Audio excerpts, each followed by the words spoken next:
এই প্রদীপগুলো সাধারণ মনে হচ্ছে না,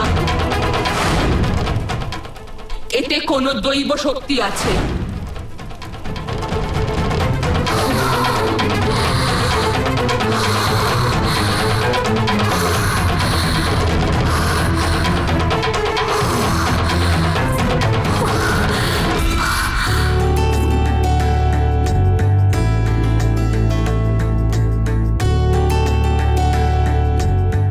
দাদা, কি বল? আমি একটা কথা জিজ্ঞাসা করব? হ্যাঁ বল। স্বামীজি কেন এই প্রদীপগুলো জ্বালাতে বললো বলো তো?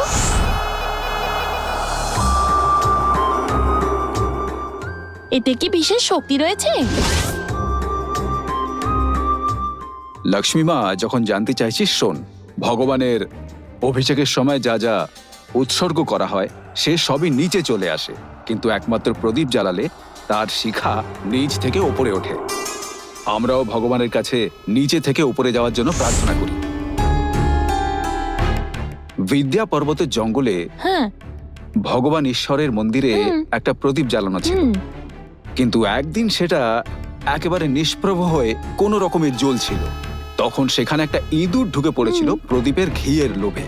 ইঁদুরটা নিজের অজান্তেই প্রদীপটাকে নাড়িয়ে দিয়েছিল, আর তাতেই প্রদীপটা উজ্জ্বল হয়ে আবার জ্বলতে শুরু করে। বলা হয় ইঁদুরটাই নাকি পরবর্তী জন্মে রাজা বলি হয়ে জন্মায়, আর বামন রূপী মহাবিষ্ণুর কাছ থেকে মুক্তির আশীর্বাদ পায়। ভাবতো ইঁদুরটা শুধু প্রদীপটাকে নাড়িয়েই পরের জন্মে রাজা হওয়ার যোগ্যতা পেয়েছিল। তাহলে আমরা যদি রোজ প্রদীপ জ্বালাই তাহলে ভাবতো পরের জন্মে কি কি পেতে পারি। লক্ষ্মী, তুই তো জানিস যে এই প্রদীপকে আসলে দেবীর মর্যাদা দেওয়া হয়ে থাকে। আসলে এই জ্বলন্ত প্রদীপগুলো যে কোনো দুষ্টু শক্তির হাত থেকে এই বাড়ির লোকেদের রক্ষা করে। এই প্রদীপ জ্বালানো থাকলে এই বাড়ির লোকেদের কোনো অনিষ্ট হবে না, বাড়ির লোকেদের জীবন হাসি খুশিতে ভরে থাকবে। আচ্ছা দাদা। এই কারণেই ওই স্বামীজি এই কামাক্ষী প্রদীপ জ্বালাতে বলেছিল। যে নিজেই চোট পেয়ে হাসপাতালে ভর্তি, সে কি করে পরিবারের রক্ষা করে সেটা আমিও ভালো করে দেখে নেব।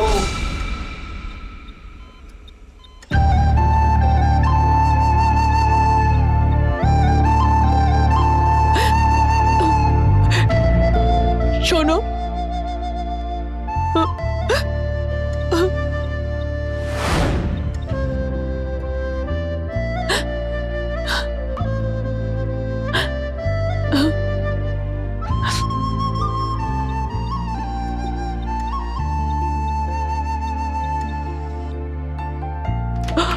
কি গো ডক্টর, ডক্টর, লীলার ইমপ্রুভমেন্ট হয়েছে?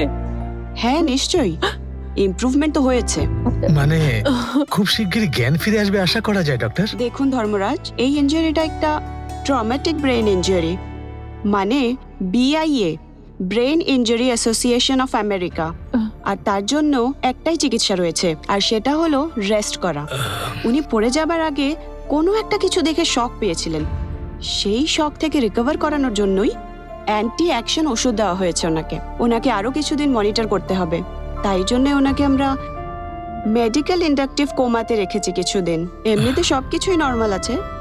যখন আমরা কনফিডেন্ট ফিল করব ওনাকে তখন জেনারেলে শিফট করে দেওয়া হবে। ততদিনে আশা করছি পেশেন্ট নর্মাল হয়ে যাবে। আচ্ছা, অ্যাকচুয়ালি এই চোট লাগাটা সাপের ছোবল থেকে হয়েছে বলা যেতে পারে। আশা করি স্বাভাবিক জীবনে ফিরে যাবেন আবার। সত্যি এটা আপনি খুব ভালো খবর শোনালেন, thank you. Welcome, that's my duty.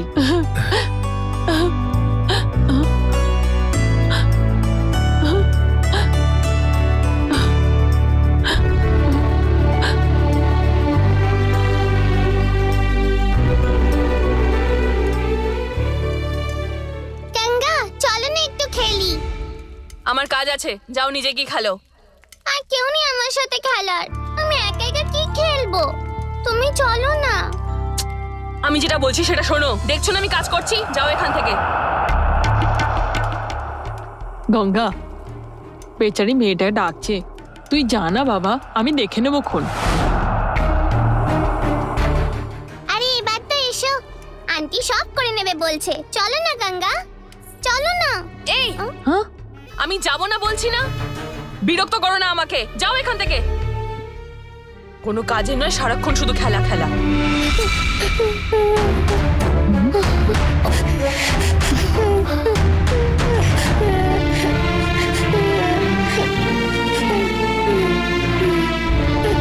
হ্যাঁ, আমি সময় মতো এসে যাব। অডিটরের সঙ্গে দেখা হয়েছে? আর উনি কি বললেন? কোটেশনের ব্যালেন্স শিটটা নিতে ভুলেননি তো আপনি? ঠিক আছে, ওনাকে বলুন আমার সাথে কথা বলে নিতে। শোনো না দাঁড়াও না, আমার কথা বাবা। এক মিনিট। আমি এখন একটু বিজি আছি, পরে খেলবো তোমার সাথে। হ্যাঁ হ্যাঁ, মেল করে দিতে বলুন। হ্যাঁ ঠিক আছে ঠিক আছে, আমি চেক করে নেব। হ্যাঁ নিশ্চয়ই, শিওর শিওর। মা, কেউ আমার সাথে খেলতে আসছে না। আমি একা একা কি খেলবো? এই বাড়িতে কেউ আমাকে ভালোবাসে না। আমি আবার এখান থেকে মুরুদেশ্বরের মন্দিরে ফিরে যাব। হ্যাঁ হ্যাঁ, আমি মুরুদেশ্বরের মন্দিরে ফিরে যেতে চাই মা। আমি একটু পরে কথা বলছি। আমাকে সন্ন্যাসী দাদুই ভালোবাসে।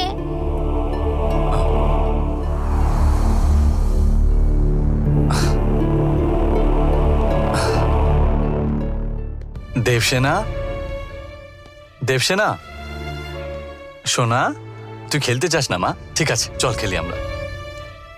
না, আমি তোমাদের কারোর সাথে খেলতে চাই না। তুমি তোমার ফোনেই কথা বলতে থাকো।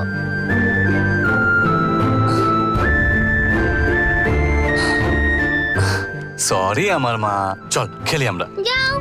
আম,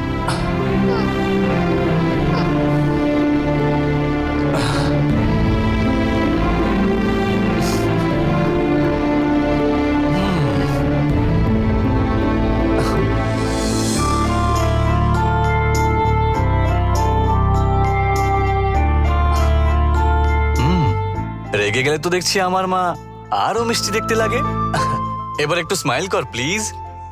না, কোনো মতেই না। তোকে কি করে খুশি করতে হবে আমি সেটা খুব ভালো করে জানি।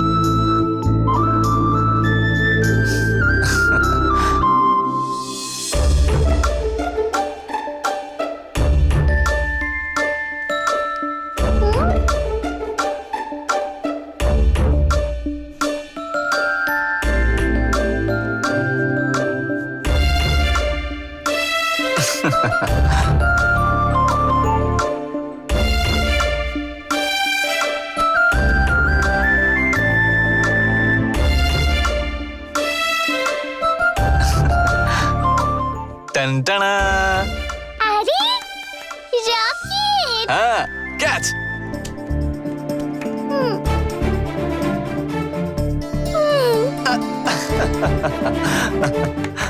এবার আমি ছাড়লাম। এই, এবার চল বল দিয়ে খেলি মা, বল দিয়ে খেলি। দে দে, আমাকে দে। ক্যাচ ইট। ইয়ে। এবার তোকে ক্যাচ করতে হবে, ঠিক আছে? ক্যাচ ইট। ক্যাচ করতে হবে, ক্যাচ করতে হবে কিন্তু। হ্যাঁ, কামন কামন কামন, দে দে, আমাকে দে।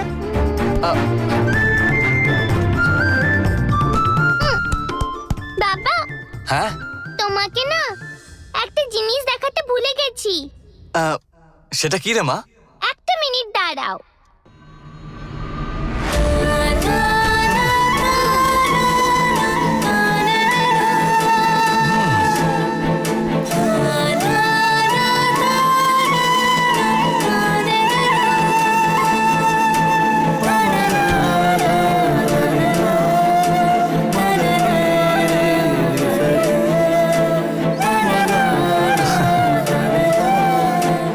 এটা কি সোনা? দে দেখি। এই এই এই যা। আরে বাবা বাবা, আমাকে দাও না বের করে। হ্যাঁ হ্যাঁ, এমন কি আছে পেপারটাতে মা? আগে বের করে দাও, তারপর বলছি। আচ্ছা দাঁড়া।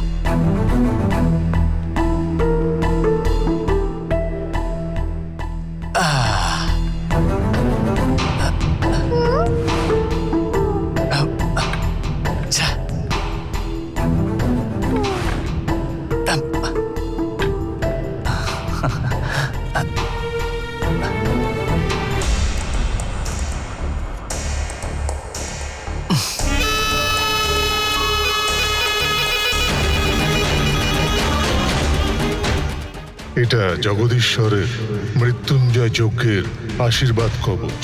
এই বালা আমার তরফ থেকে উপহার।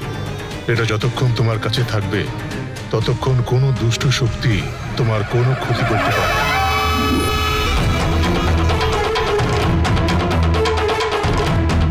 বাবা পেলে কি কাগজটা? না রে, এখনো পাইনি।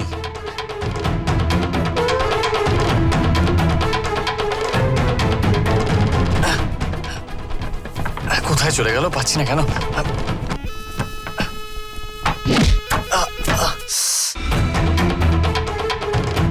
বাবা পেলে কি কাগজটা? না রে, এখনো পাইনি।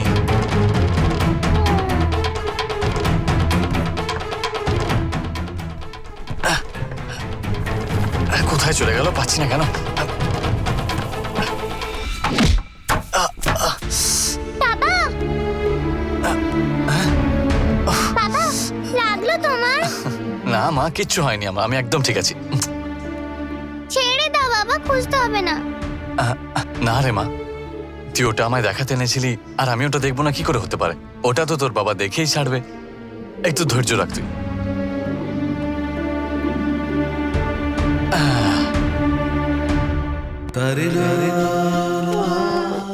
পেয়ে গেছি।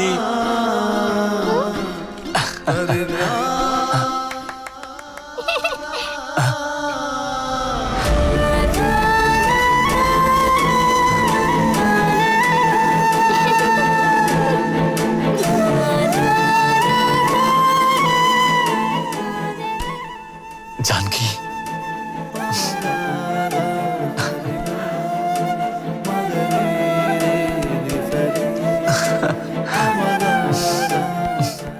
বাবা তুমি যেমন করে মাকে এঁকেছো ঠিক সেই রকম ভাবে আমি কেন আঁকতে পারি না? আমাকে শিখিয়ে দেবে বাবা? তুই মায়ের ছবিটা খুব ভালো এঁকেছিস। এর জন্য আজকে তোর বাবা তোকে একটা বড় গিফট দেবে। কি চাই তুই বল আমাকে। তোমার ভালো লেগেছে, আমার সেটাই যথেষ্ট বাবা। তোকে তো নিতেই হবে মা, তুই বল তোর কি চাই। তাহলে আমাকে ড্রয়িং করা শেখাবে? হ্যাঁ, শিখিয়ে দেবো। আচ্ছা, তোর জন্য ড্রয়িং বুক কিনে নিন, ঠিক আছে? সত্যি?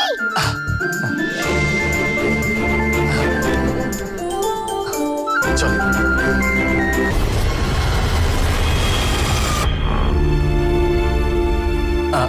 গঙ্গা, হ্যাঁ? গঙ্গা, আমি দেবসেনাকে নিয়ে একটু বাইরে যাচ্ছি এখন। তুমি কি যাবে আমাদের সাথে? বাবা গঙ্গা না আমাকে খুব বকেছে। ও আমাদের সাথে যাবে না। আজ কেন বকেছে ওকে? আসলে তখন আমি কাজ করছিলাম, ওর সাথে খেলতে বলছিল, সেই জন্যে। আজ থেকে তোমার কাছে যত কাজই থাকুক না কেন, তোমাকে দেবসেনাকেই টাইম দিতে হবে। ইয়ে, আমি ড্রয়িং করতে শিখবো। এরপরে তুমি যদি আমায় বকো, আমি তোমার মাংকির মতো ছবি আঁকবো।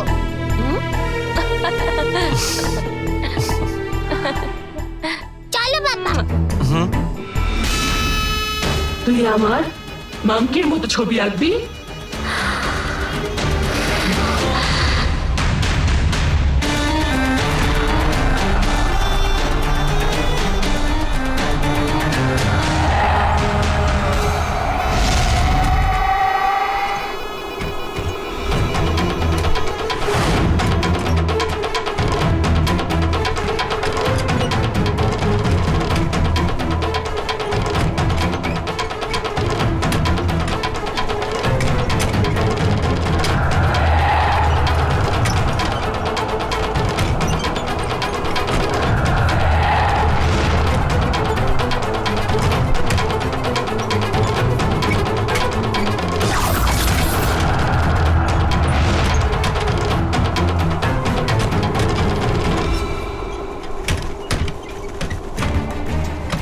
এটা কি হচ্ছে?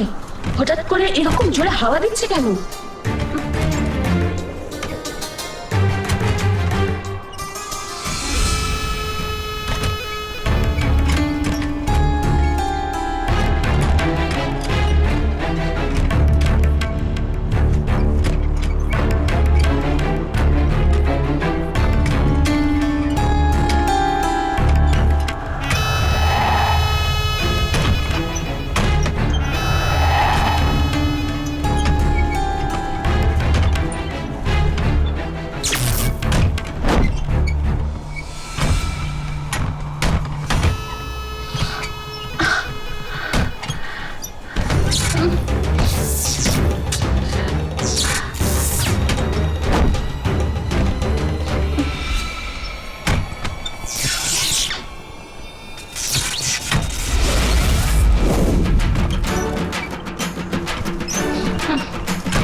আমার শাড়িতে আগুন লাগলো কি করে? এটা কি করে সম্ভব?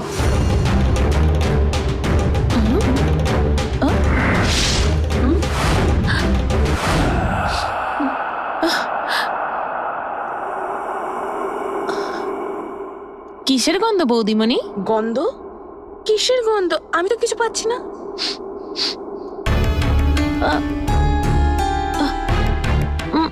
কিছু পুড়ে গেছে মনে হচ্ছে। হ্যাঁ, ওই বাথরুমে হিটার অন করেছিলাম, ওটা আসলে গোলমাল করছে, সেজন্য বোধহয় গন্ধ বেরোচ্ছে। এখানে জল পড়ে রয়েছে কেন বৌদিমণি? ওটা হ্যাঁ, দেবসেনা খেলছিল সেই সময় হয়তো পড়ে গেছে। এগুলো একটু গুছিয়ে ক্লিন করে দেন। ঠিক আছে বৌদিমণি।